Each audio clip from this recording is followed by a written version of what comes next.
Happy Monday, everybody. It's Jim, it's Amadeus, and we're here to talk. We're going to have some fun over the weekend. A lot of fun stuff happened over the weekend. How about let's start with Wimbledon there, buddy? We're both tennis fans. There was two people who won at Wimbledon who had never won at Wimbledon before. Yeah, that was interesting to see Von Drusova beat Jabeur. You got to feel bad for Jabeur in a way because she lost in the final last year, and she just still looking for that first major title. Obviously, she's been an inspiration to Tunisian women everywhere, but it's disappointing. I'm sure she's still young though. She'll get her one, and then on the men's side, I mean Alcaraz beat Djokovic, but did he really deserve it? No, not in my opinion. And I still don't think he's better than Djokovic at all. Okay, the rankings be damned. Well, they had that one set that lasted 24 minutes. Yeah, I watched that game. Yeah, and you gotta say, man, a 24-minute game is amazing. I mean, that's just crazy. As a matter of fact, what was it? The second set, Joker won it in 25 minutes, and they had that game in the third set that lasted 24 minutes. So amazing stuff. I mean, the only thing, if you're a tennis fan, the only good thing out of that is you now know that there's going to be competition, and competition is what everybody wants. Yeah, I mean, it was interesting how they had the roof open in that kind of wind, considering they closed it for the women's. And I don't know if it's just me, but it feels like every tournament now that, especially these majors that Djokovic goes to, it's just like the entire tournament's against him. The fans were cheering against him. The umps were giving him every bad call possible. So, and personally, I feel bad for the guy because he really is the best tennis player in the world, and he's like when Serena goes to Miami, he gets treated like absolute crap at every major he goes to.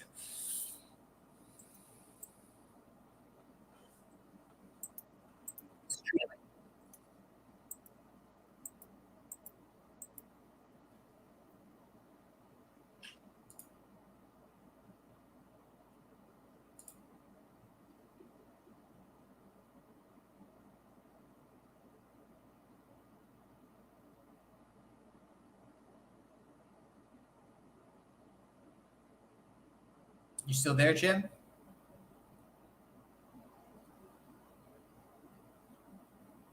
All right, we might be having some technical difficulties right now. Jim has frozen on me, and I know we've been dealing with some Wi-Fi issues lately, but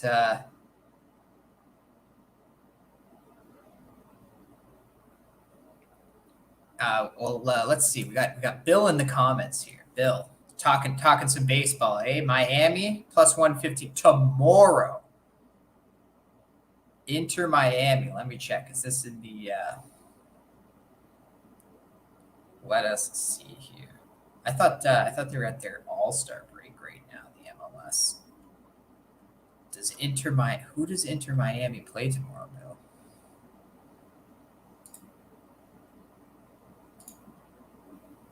That wouldn't be an MLS game, would it be?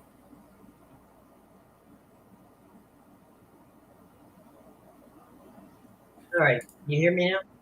Oh, yep, we got you. We got you back. There you go.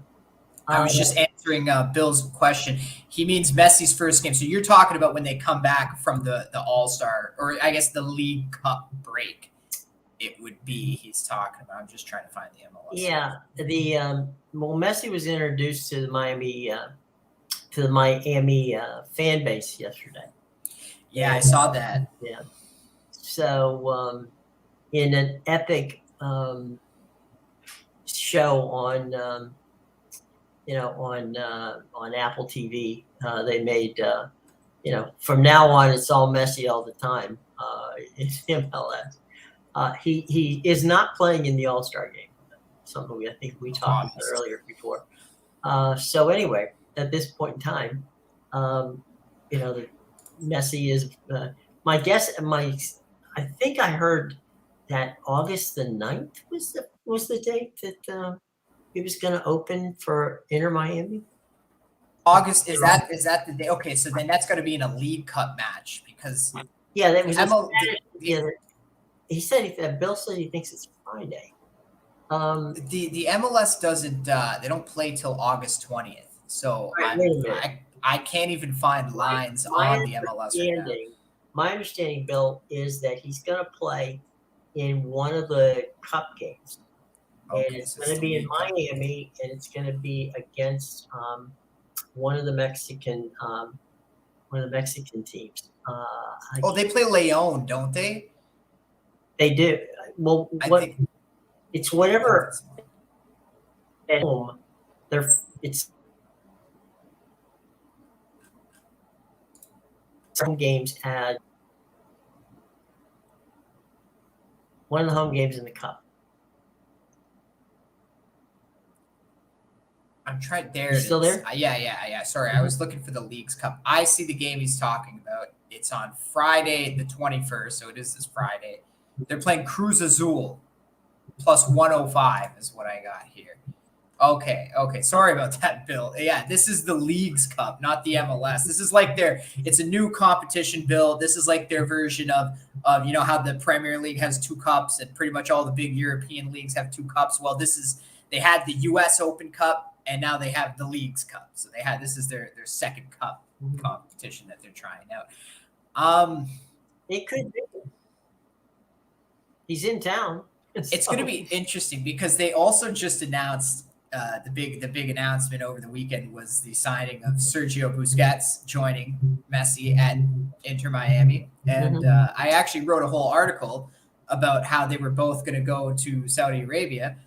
I was wrong about the team they went to, but I was absolutely right about the concept of Sergio Busquets following his buddy wherever he wants to play. And so now that they've already brought in one friend of Messi's to play, Jim, I'm asking myself, where's the MLS on trying to get Neymar here? Like already he had to bring a friend in, and he hasn't played a game yet. Yep. I mean, they're evidently suddenly Miami has limitless pockets and are willing to bring it in.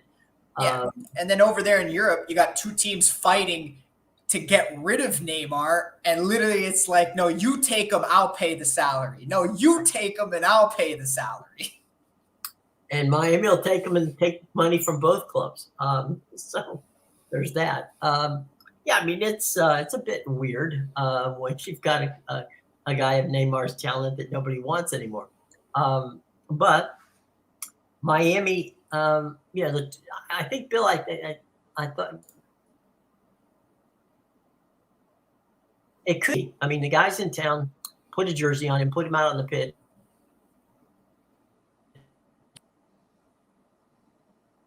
So I think that's possible. Yeah, I see what he's saying here. Like, so he's got plus 115. I got plus 105 on Inter Miami, and it's probably gonna be minus money by tomorrow. And honestly, Bill, I haven't looked at the Leagues Cup game yet, so I don't want to give you a bad opinion here, but I don't quite know. Inter Miami's not a good team. And they're the last place team in the league. Yeah, and okay, so you have now Sergio Busquets. I don't know if he's going to play in that game because he was just announced this weekend. Like, it came out of nowhere. Obviously, I knew he was going to follow Messi, but it was a surprise. Obviously, the signing itself. So, like, that'll be good for the defense, but still, this isn't a good team, and you still need playmakers to get Messi the ball. Like, he's not the type. He's older. And if you watched him play for Argentina, he's a little because he's older. He's a little lazy. He walks back to the rest of play. He's not going to come back and help you out on defense. So, like, that's the thing is, like, maybe he helps Miami a bit more, but he's not going to help keep goals out of the net. And that's Miami's big problem right now. And I honestly think Cruz Azul, you're probably going to get a better price on them, double chance, just because all these people are going to be running to bet Inter Miami. Oh, Messi debut. But I don't think it's going to have the massive impact everybody's expecting it to have in the first game that he plays with the team. Ticket prices going up, Bill. It's a limited amount. I mean, we're talking They play at Lockhart Stadium in Fort Lauderdale, which seats about 17,000. Now they've brought in, my understanding is they've got temporary seating to bring it up to 20, 21,000, maybe even with standing room 22,000. So, that's a basketball crowd. So you figure, they probably are going to get some serious money for the first couple of games that Miami plays in Lockhart with Messi there. So, yeah, get your tickets quick because otherwise it's going to be expensive to see Lionel Messi play in person in Miami. Yeah, definitely going to be expensive on those tickets. Yeah, I'm looking into Cruz Azul right now, and Cruz Azul is not a bad team. That's the thing, right? They've lost 3 straight because they just started their Liga MX Apertura, the first part of their league, but the Clausura just ended right before, it ended before they had the Champions League a few weeks ago. So they haven't, the season hasn't been over for that long. And yeah, if you put those together, they've opened up this season with 3 straight losses. They ended last season losing 3 of their last 4. But in both the Apertura and the Clausura last season, they actually finished in the top half of the table. So I wouldn't say Cruz Azul is a bad team. That's the thing. They finished the season off terribly.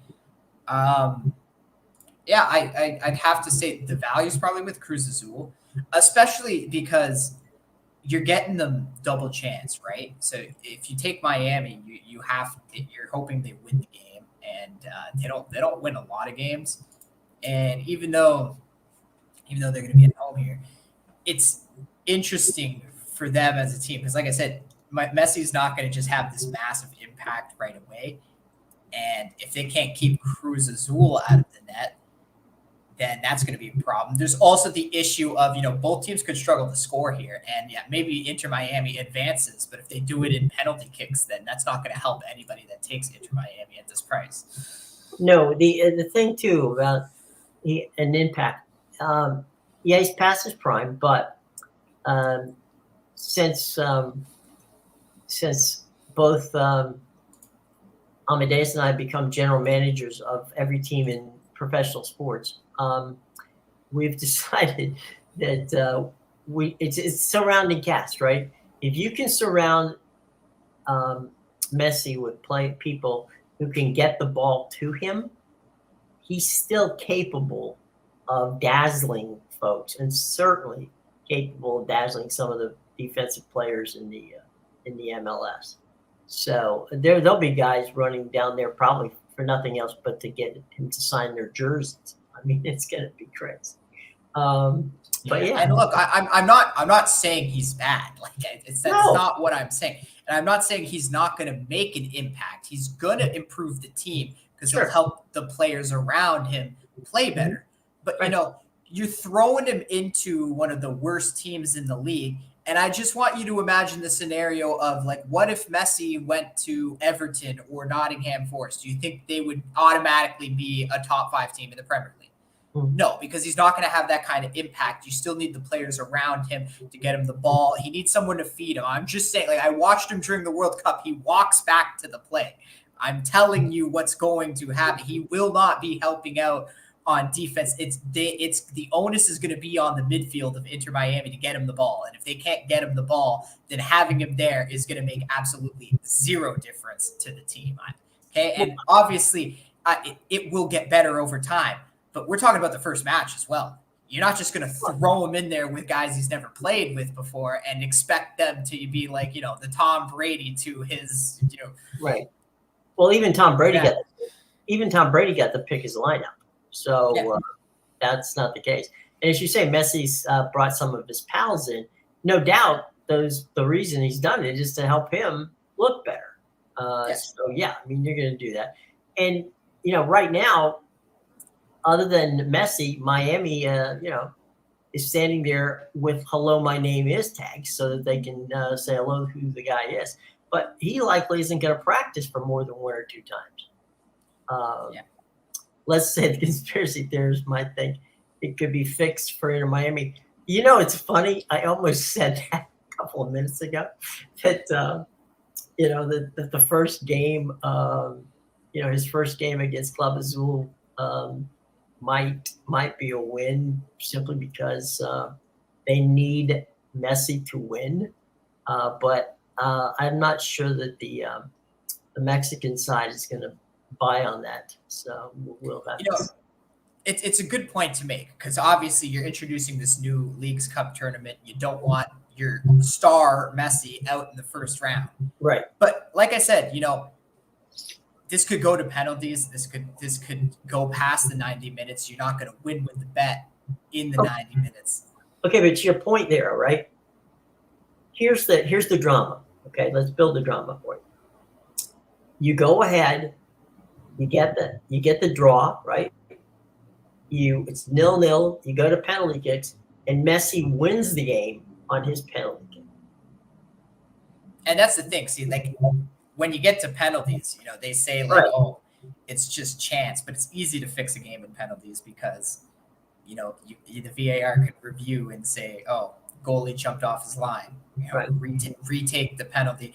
I watched it happen in the Europa Cup final. Right. So, like these are things. You make an interesting point there, Bill. Definitely. See, the thing is, like, I look at Inter Miami right now the same way I looked at Toronto FC last year, and I had to hear a lot of it because obviously, I'm from that area, and everybody was so excited when they signed Lorenzo Insigne. And the first thing I said to people, because they were like, oh, well, Toronto's going to be so good. I said, no, they're not. Toronto's one of the worst teams in the league right now. Right. And their biggest problem is on defense. So now you're going to bring in a past his prime forward from the Italian team that's like hit or miss. This is my national team. They're literally hit or miss.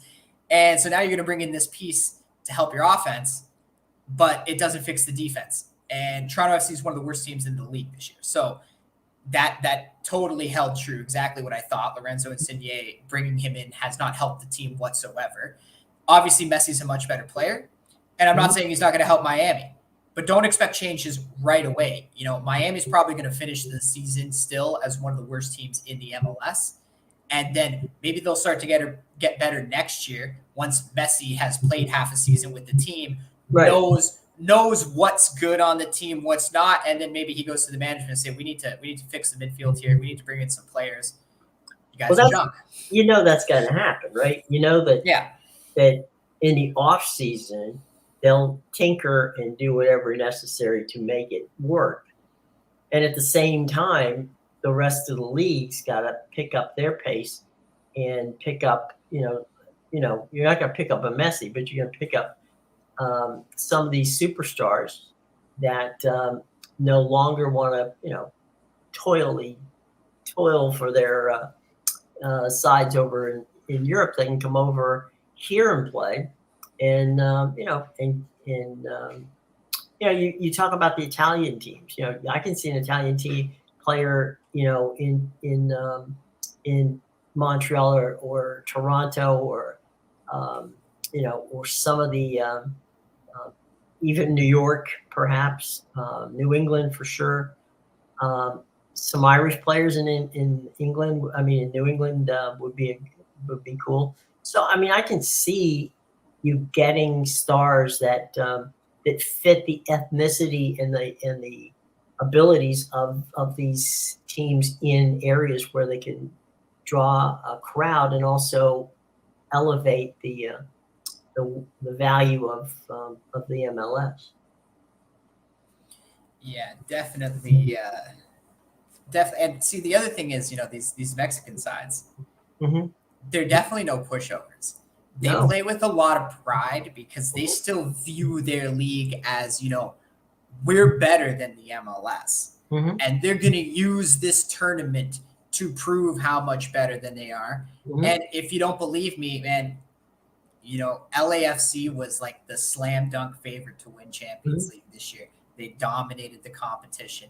And when we got to the finals, they lost both legs. One in Mexico, two at home in LA.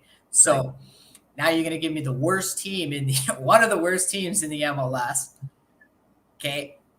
in a League Cup match. Yeah, Cruz Azul hasn't been playing well lately, but they weren't bad in the Mexican League. Mhm. They were a top half of the table team. And if there's any match to show some pride in, it's going to be this match, because this is going to be one where they're saying, let's have a Mexican team win this whole cup and show the MLS, we're still better than you. You're not there yet. Okay, even let's go with what you said for a second, though. Not only do they get the win if they win this game, they get the win over arguably, because they're, of course, in our hemisphere, in the North and South America, they get to beat the guy. They get to beat Messi on his home turf in the first game he plays as a member of the MLS. So, those are things in the feathers in their caps that they can take on for quite a while. Yeah, definitely. Last night against Panama, yeah. Panama's not that good, but okay. No, Panama is not that good. How they got to the final, we'll never know. But they got there. Yeah, they got past the U.S. somehow. But then again, it was the U.S. B team. But yeah, was Pedro Martinez on that team? Let's see. No, okay, just check. But yeah, those Mexicans, I knew they were going to win. I knew they were going to win it after they destroyed Jamaica. You're getting like minus 150 on them against Panama, and I said, "There's no way. There's no way they don't win this.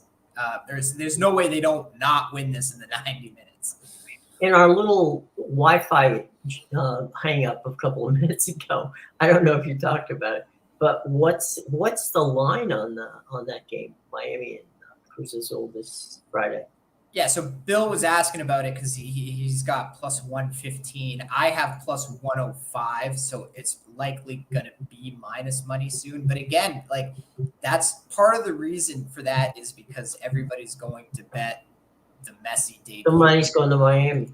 And so, like, Bill brings up the point where, maybe they're going to fix it to help Miami.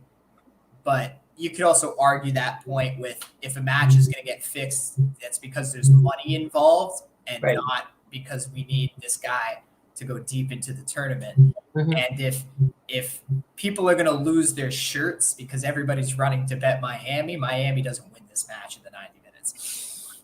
Well, let's just say this. If Messi plays Friday night against Miami, that's one heck of a nice way to kick off, no pun intended, the weekend, because the weekend is all going to be, all MLS All-Star weekend all the time. So if you get Messi and Miami on Friday night, that's going to be part of a doubleheader of what's going on with stuff in DC. So that could be quite the boom for the MLS for that particular weekend. So that wouldn't be such a bad situation, for what's going to happen for the weekend. I'm just wondering, is there extra time in this tournament, or does it go straight to penalties after the 90 minutes? I don't know. You mean, do they play like World Cup where they play, 2 15-minute? Yeah, because it depends on the cup. I've seen some cups do the extra time. Others will just go straight into penalties after the 90 minutes. So I'm just curious because any rules, so I don't know. Yeah, because if there's extra time, then 100. I've seen so many teams, not try for 90 minutes, Mm-hmm. and then they end up they screw a bet I'm on, and then as soon as they get into extra time, they score like 2 goals in that first half, because it's like, right. now we have the fire lit under us. Now we need to move our butts, but it's a dumb way to play. But if there's extra time, see, I could 100% see this, maybe drawing 0-0 or 1-1 after 90 minutes, getting extra time, give Messi a penalty wins the game in the extra time. But I'm trying to figure out first if there is extra time. I have no idea what the rules are for this tournament. It's a new tournament. I have no clue what the rules are. because usually it gives me an option where you can bet like, Miami to win in 90 minutes, to win in extra time, Right. to win in penalties. And I'm not seeing that option here, which would tell me if there's extra time or not, because obviously they wouldn't offer it if there was no extra time. Right. So, yeah, that's something I think we need to find out as well. Yeah, we'll check that out for you, and tomorrow we'll know. By the way, let's not forget that also Thursday and Friday, I should say, the Women's World Cup gets underway in beautiful Australia and New Zealand. And I believe the U.S. team plays on Friday night. We'll have to see about that. So there might be some conflicting soccer television dilemmas here. You may have to go to two screens to pay attention to both. But so there's that. And then if we said the MLS weekend, which we'll get to as we get closer to it, MLS weekend and in DC, where they're getting ready to play against Chelsea in the MLS All-Star game. So that'll be that. So plenty of stuff coming this week. We're just not there yet. So give us a little time, and we will move forward on that. So anyway, there's something. What was the story here that we? Bill. If Bill's talking, Bill has a question here, and I'll tell you right now, Bill. There's a team I do like there, Canada, and I'm not talking about the match. I like Canada to win their group at plus 200. They're simply better than Australia. I know Australia is the home nation, but Canada's ranked higher. Canada has a better team, and Canada tends to go very deep in these competitions while Australia doesn't. So I'm loving the plus 200 on Canada to win the group, because I think they eke Australia out in that group. Okay, so fortunately you're here. What do you think of Inter's 40 billion euro on Bogum? Sorry, on who? Belogum.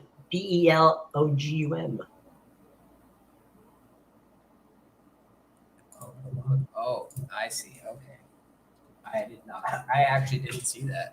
The only thing I saw was Sergio Busquets move, but let me check. I think it's Balogun, right? I think so. Balogun, yeah.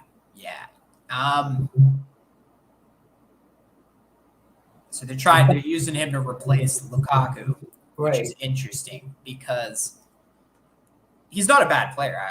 Absolutely not. Balogun's not a bad player, and he's young. But it's one of those things where what made Inter Miami so good, like if you noticed, adding Edin Dzeko didn't do much to really galvanize their attack.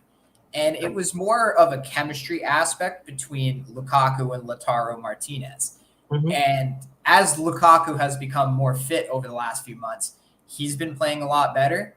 And when you watch him play together with Lautaro, it's unbelievable. Like the passes they find, where they find each other. So I think from a chemistry standpoint, it's probably going to hurt the team splitting up Lukaku and Lautaro Martinez. I think it's a bad decision. I'm not saying it's a bad decision to bring Balogun in. I'm just saying if you're going to continue to use Lautaro as your guy, he clearly has a preference playing with Lukaku. And, it was why you lost part of the reason. So they won the title. And then the next year, AC Milan won it. Why wasn't Inter as good when they were supposed to be as good? Because they sold Lukaku back to Chelsea. And then they realized their mistake and went back to Chelsea, and Chelsea didn't even want him. So it worked out perfect. Chelsea was like, we'll loan him back to you. Right. And as you saw, Inter Milan, sorry. Yeah, I was going to say you said Inter Miami, but Inter Milan went to the finals of the Champions League. They had a much deeper run there. And near the end of the season, they started to propel themselves up the table and ended up finishing, I think, second place. So this is it's an interesting move. It's a good move from an age standpoint, but you got to replace Lautaro if you want him to be a starter, because I think as long as Lautaro Martinez is there, you gotta pair him with Lukaku. That's how you're gonna maximize your results on the attack. Bill likes Norway, Australia, Canada. That was the one I was mentioning. I don't know. I haven't looked at those specific games yet. I'll probably be looking at them later tonight. But Canada to win the group, I think for sure. And look, Australia isn't a bad side, and they're going to give them the cupcake for the first game of the tournament anyway. So I would think that Australia's going to be good. Yeah, Australia, they're ranked 10th, but Canada's 7th. They do have a better team. They're technically the Olympic gold medal champions, right? Like they go deep into these tournaments. They finished in the bronze medal, I think, before, and they've had those deep runs in the tournament. I'm just saying, they're in the same group as Australia. I'm not saying Australia is a bad team, and they're going to have the home advantage, but I think for the value, plus 200 on Canada to win that group is a steal, because Canada is going to win that group. My point was that Australia is going to win their first game. I have no idea. Oh yeah. If Australia doesn't roll their first game 8-0, then we have a real problem. Then problems are going to happen. Some of these games you're going to see wild scores, because these women, they love to score. When they can score like 10 goals, they will score 10 goals. Mm-hmm.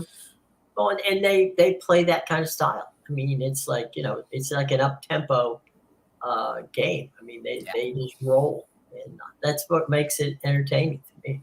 It is a very fast game. Yeah, everybody's having fun, even at the club level too. I watched some of those Champions League games were pretty crazy. All right, let's downshift for a second, because we're getting into our the close time of rolling into the show here, where we're going to get moving into baseball. Just to touch on it for today.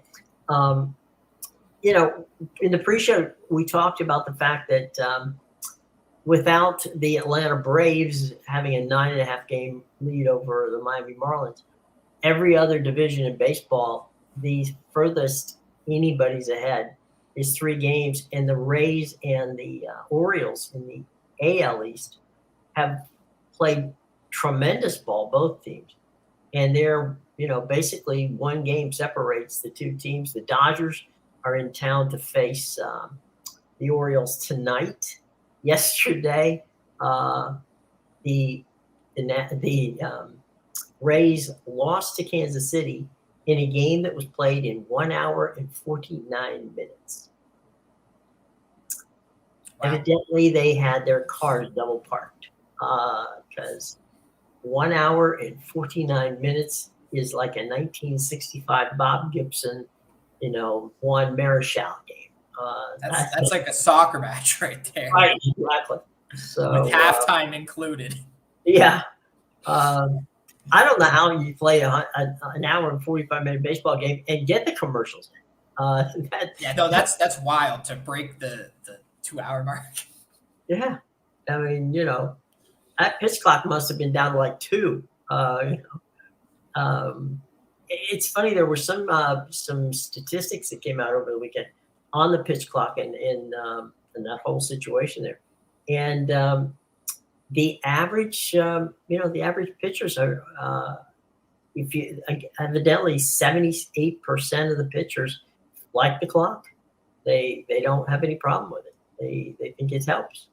Interesting. It helps them get to it keeps them in a rhythm, good or bad, but it keeps them in a rhythm.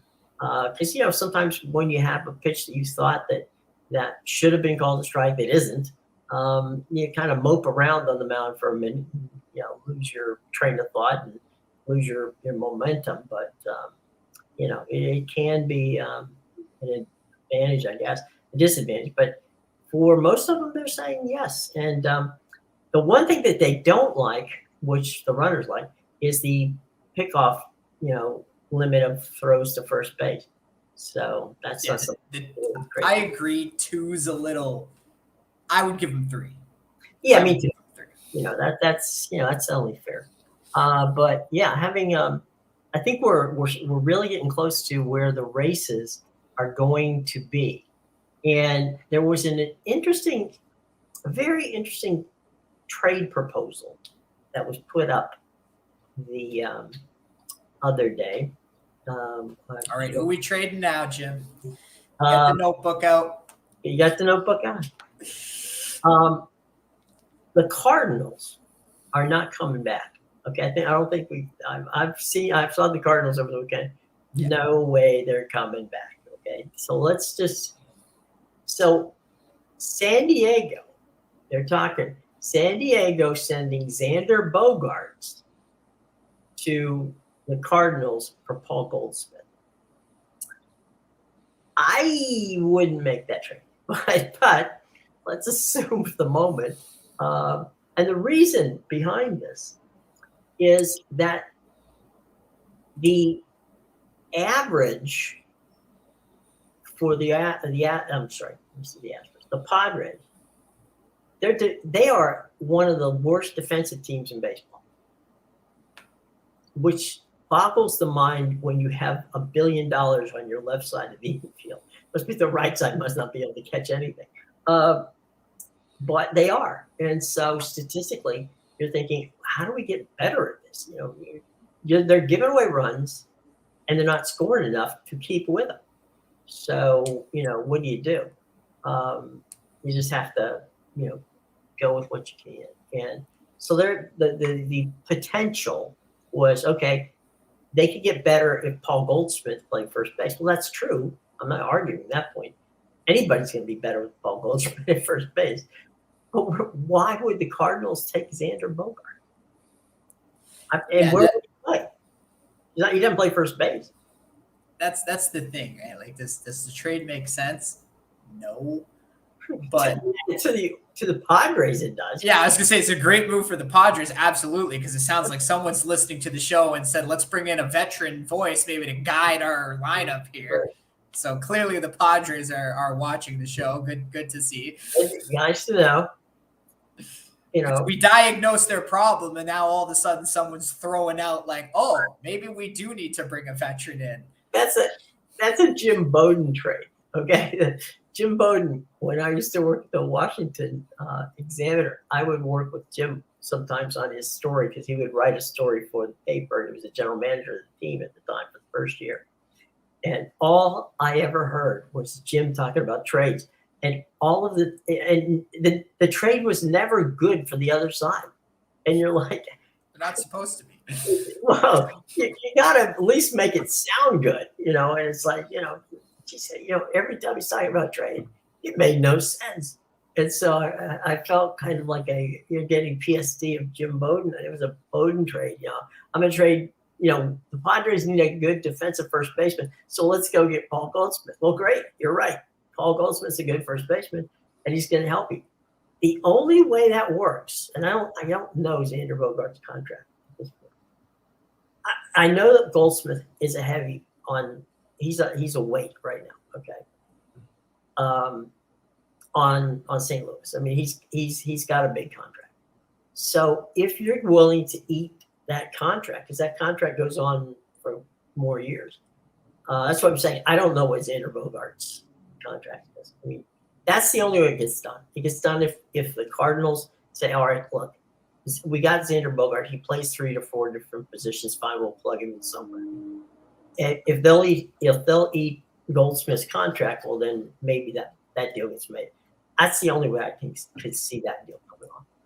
Yeah, I don't know. That sounds a bit more like one of those monopoly trades where you try to be like, yeah, I'll take Park Place off your hands, and you can have my light blue one. So you can get your 3 there. Yeah, you can go ahead and have the railroad. I'll take Park Place. Yeah, now you have all 4 railroads. There you go. What happens with Shohei Ohtani? Well, Billy, you haven't been paying attention. We had him in a Dodgers. We had him in a Dodgers uniform 2 weeks ago. We've traded him to 3 different teams by now. Even somehow the Padres got thrown in there that I figured out a way for them to get him. Yeah, probably Xander Bogaerts. Let's see. Yeah, we sent to the Dodgers as well. But if you're the Dodgers, what do you give up? You wait. Yeah, You just wait, you let him wait get for your offseason. because here's the thing with the Dodgers, okay? And I don't understand how this is happening. The Dodgers are in first place, and they don't have any pitching. Yeah. I mean, even Kershaw can't get you 6 innings. Yeah, Urias isn't having a good year. You got Walker Bueller on the IL. Yeah, and then who's Tony Gonsolin's? He's been good. He's been their best starter, but he's hit or miss. I thought that kid Emmett Sheehan was pretty good, but now he's a rookie, right? Yeah, now 4 starts in, he's starting to slip up. They also have that other rookie, Bobby Miller. So, 2 rookies in your rotation. Each. Now, on the good side, their bullpen has been fine, but the Dodgers are going to have to slug their way out of it. Of course, though, in fairness, I get who's got the pitching in that division. It's not the Giants, for God's sake. I would say the Diamondbacks. Yeah. Just because, Gallen's been having a good year. Tommy Henry and Ryan Nelson are studs on the road, but can't pitch at home for some reason. Yeah, the desert gives them problems. Yeah, it's only Zach Davies has been a real hole in their rotation. It's not the Padres, not the Giants, not the Dodgers. So maybe you're right. Well, actually, technically, like the Padres, when you look at their rotation, Yu Darvish, Joe Musgrove, Blake Snell, how can that not be performing? Excuse me. You're right. On paper, they look wonderful. It's when they get on the field, they don't look so good. And Blake Snell's a 4-inning pitcher. It doesn't matter. I don't care. Blake Snell, he's not on the Rays anymore. He's not. He's nothing. Yeah, it's just like, sorry, he can't throw. I'll tell you what. Steve Kinsella, who covers the Rays, I should say, back when he was with Tampa Bay, told me that, and they never let him go past 6 innings. And I kept saying, Steve, what's the deal? He goes, no, he is not going 3. He's not going to get the rotate. He's not going to go through the rotation the 3rd time. No, it's not going to happen because they will figure him out and they will, they'll start hitting him. And the Rays never let him get by 6 innings. And, he used to bark about it because he was like, I can do this. And they're like, well, you haven't proved to us that you can't, so we're not taking it into that. You may think you can, but you can't. Statistically, we say you can't, so you're not gonna.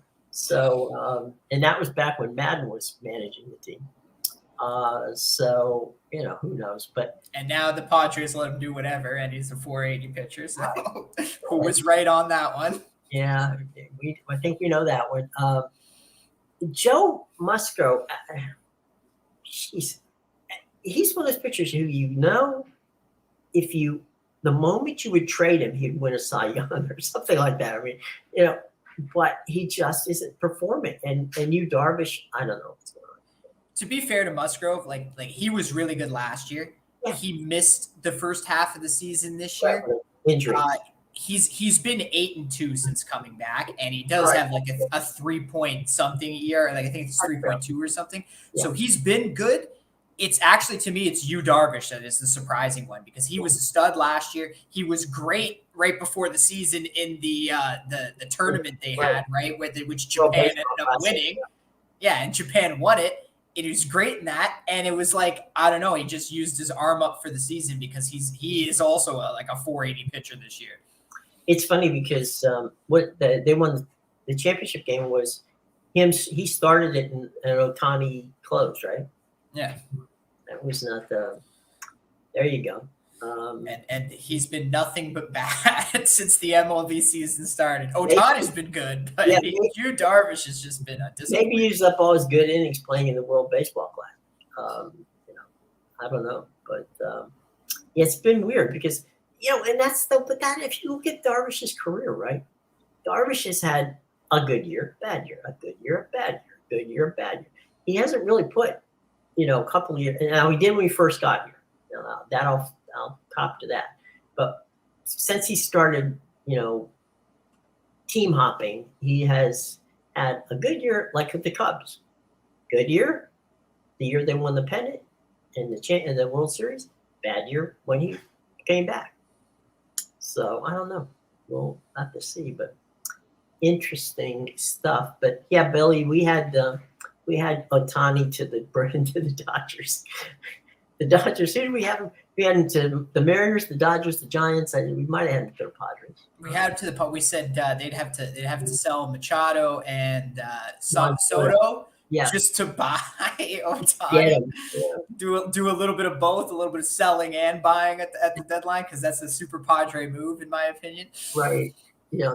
But I mean, Manny's what, 5 years in on the Padres, 4 or 5 years? Yeah, he's pretty. Okay. He's been there So a while. He was like the first, right? Right. He's still got 5 or 6 years on that contract. Yeah. So somebody's got to eat that thing if they want Machado. And we know Soto's a free agent at the end of the deal. The team that doesn't spend the raise probably should hear. Okay. That's what Rye Cape said. Yeah, look, it would not be if we're talking about rentals, okay, and not buying, right? Or renting now. The Rays could do a deal and get Otani. If I mean, I'm talking if the Angels were willing to part with them, because they got the farm system that year in and year out churns out players, and it may not I was be. going to say they'd have to send like a bunch of their small pitchers, right? Yeah. Well, that's what that's where. Look at okay. So you have Rendon at third, who's not playing there yet, or maybe he did this week. I don't think he did. He hasn't played yet. He's back. He hasn't come back. Trout, we don't know when he's coming back, if he's coming back. But I saw it was August, but like maybe that even changed from I haven't even July to August. I mean, he's supposed to be back this month and didn't show. So let's just say, for the sake of argument, I mean, those two guys are coming back. All right, for the duration just this year, they're coming back. If you're the Angels, you have no pitching. You need pitching. If you could make a deal with the Rays that would get you a couple of quality young pitchers, and maybe one pitcher that's already on the roster. Although if you're the Rays and you're in the heat of of a pennant race, normally what that is that's the player to be named later. Is you're gonna you talk to the GM and you say, okay, here's the two guys I'm going to send you now. The guy that is the player to be named later is a player that is playing for me now. You can't have him, because if we don't use him, we may not make the postseason. So that's a lot of times where your player to be named later is a guy who you don't want to get rid of right at the moment, but you'll get rid of him at the end of the season. Well, it makes sense because they got Drew Rasmussen on the IL, so they could theoretically say, we'll give you him, or maybe we'll give you someone from the rotation, and then we have Rasmussen to replace that guy, right, when he comes back. And so you give him a couple of prospects. You're not going to get their number 1 or 2 prospect. That's not going to happen because it's a rental. Although, depending upon how bad they want him, they could. But then Shohei Ohtani's not going to sign with the Rays. But yeah, your point is a good one. If they want a rental, and they can size it up, the Rays have got a deep farm system, and who else has a deep farm system is the Orioles. So, and I know they wouldn't sign him either, but they would. They'd be a rental. The Yankees, they don't have the pitching to make that work. I'm just trying to go down the list of potential, not rentals now, but potential who would take them and try to sign them. The Yankees don't have it. The Mets are a dumpster fire. I don't know. I don't know. I guess you could send Max to the Angels, but that wouldn't be doing any good. I don't know. We traded him last week. But most of the trades we had last week, we were not trading him for the season. For next year, we were trading him for this year, so that we were renting. So anyway, Bill, you're right. The Rays could do it, and they could come back with him. Who knows? We'll see. It wouldn't be the weirdest thing that would happen, but I'm not sure that. I don't know. I don't think Ohtani's still on that first contract, right? Yeah, I'm pretty sure. I don't know that he has a no trade clause, but if he does, we'd have to look into that. I mean, because the international contracts are different than the standard contracts. So, because Ohtani played professionally in another league in another country, much like this happens in players in the Dominican and Mexico and like that, the contracts are different. So it's conceivable that even though it would be his first contract, which would be considered like a rookie contract, there's areas in those contracts which allow for no trades and such. So I don't know. Ohtani may have that. I'm guessing $70 million a year for 10 years. Look, 70's a lot. 50 was the number I was hearing. What's that? 50 was the number I was hearing. He's a $50 million a year player. Look, Ohtani's a unicorn. I get that, but $700 million. Whoa. I agree. 70's a little high. I'm gonna say, I don't. We have technically, the extension that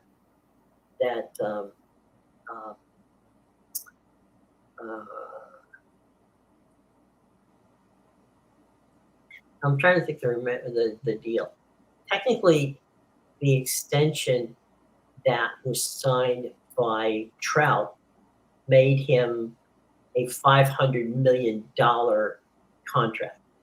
Now that's not $50 million a year, but it was that was it.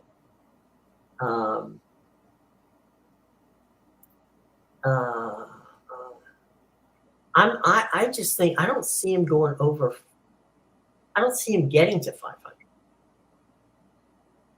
I don't know who would pay it. I guess that's my point.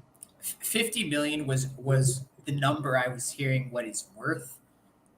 It'll probably be closer to 40, 45-ish is what he'll get. But yeah, I'll cap it at 50 million. I don't think he gets more than 50 million a year. Well, I mean, the point that you bring up about Asia, okay, brings Asia baseball to Asia was already there, okay.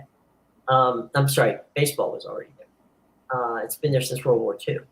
The thing that might help you if you're Major League Baseball, and because this is what the MLS did with Messi, right? If you have a contract and you're Major League Baseball and you say, tell you what, we have sold the MLB TV rights to Japan. Theoretically, there's a way that the Angels could, through Major League Baseball, get a cut of the MLB rights to Asia, okay? And they could pass that on to Ohtani that way. So, and there's ways to get him money that isn't dollars that are coming out of Artie Moreno's pocket. And that would be one way. So, or you could also write into the contract, jersey sales and all kinds of other merchandising things that would allow him to get to north of $500 million. But it's even hard for me to say. But yeah, I mean, it's he is definitely, like I said, he's a unicorn. Nobody pitches and as well as he does and hits baseballs as well as he does either. But how long is that going to keep up? Is he 10 years? Hey, Foxy, how you doing, buddy? What's going on with you? Foxy, long time no see. Yeah, good to have you in the house. So I don't know, Bill. I think he does bring a lot to the table. So we'll see. But Well, just that point about he brings Asia to the MLB. That's all the more reason why he would stay on the West Coast because, as you mentioned before, Jim, the Angels games get televised in Japan, so it makes more sense for him to be on a team out west. Well, yeah, that and the delay of the game. I mean, the live feed of the game is not. It's at such a terrible time in Japan that people can't watch it. That was remember when Hideki Matsui played in the Bronx? They had a hard time, with the time difference and getting that sold. That's why Ichiro in Seattle was, like a marriage made in heaven for everybody.